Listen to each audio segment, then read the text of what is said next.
Habari zenu, karibuni tena roxyrecipes. Leo ninawaletea video ya jinsi ya kutengeneza poori. Mahitaji yetu kwa siku ya leo ni unga ngano vikombe 3. Nimetumia hiki kikombe chenye maji kupimia unga, mafuta robo kikombe, maji kikombe 1.5, nitaongeza nusu baadaye. Alafu takuwa na chumvi nusu kijiko cha chai.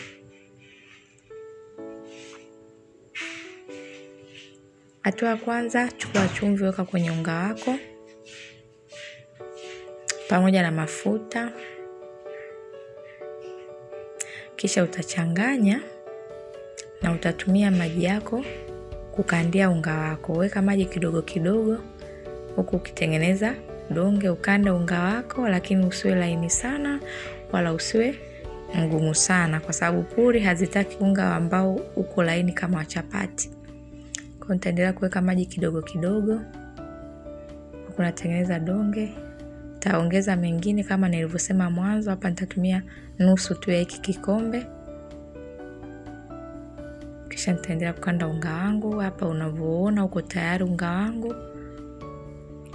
Nitaweka kwenye bakuli na nitaupaka mafuta juu kidogo na kufunika kwa muda dakika 10 upumzike.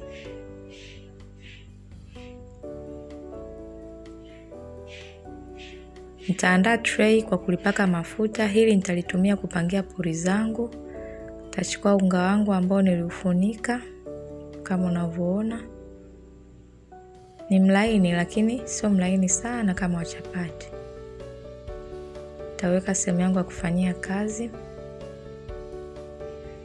Nitakata madonge kama chapati lakini yasiwe makubwa sana kama chapati. Yatakuwa tu saizi ya kati kama hivi unavyoona.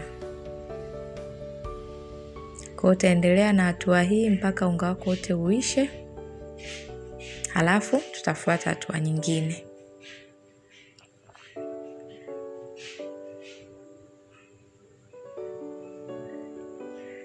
Madonge yako yako tayari. Nitatumia mafuta kupaka sehemu ambayo nitakuwa nasukumia poori zangu.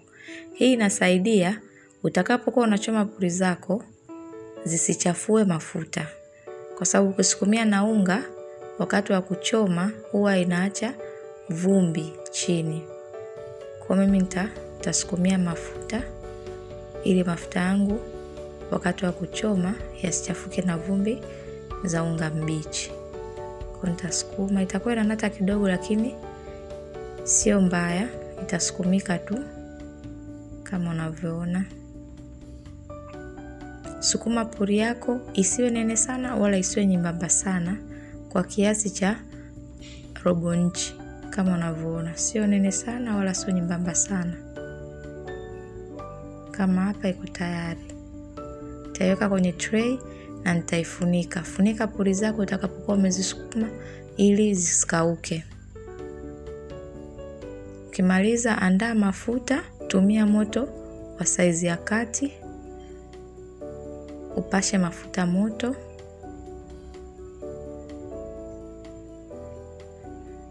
Hakikisha yamepata moto. Kisha utaweka poori yako na utaisubiri kama dakika chache tu ipande yenyewe kwanza, alafu utaanza kuipiga piga juu. Hii kuipiga piga inasaidia poori sasa kupafu. Kama unavyoona inapanda juu na inavimba. Kwa nitaipika upande wa kwanza mpaka iwe rangi ya gold, halafu nitaigeuza na kupika upande wa pili.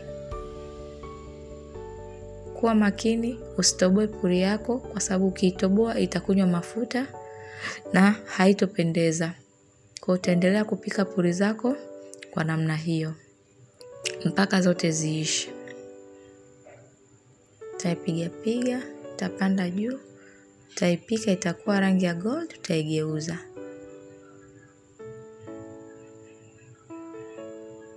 Kama unavyoona. Ni chakula kizuri kwa kula jioni au hata asubuhi na mchuzi wa aina yoyote ule. Kama hapo iko tayari.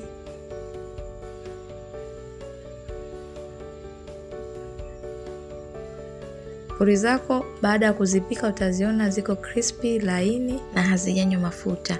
Poori zinapendeza kulia mchuzi wa aina yoyote au kinywaji cha aina chochote kwa muda wa asubuhi au hata jioni. Kama umependa video hii, tafadhali share na marafiki, acha comment, subscribe kwenye channel na endelea kutembelea channel yangu kwa mapishi zaidi. Vipimo vyote nitaweka hapo chini kwenye description box. Kwaherini.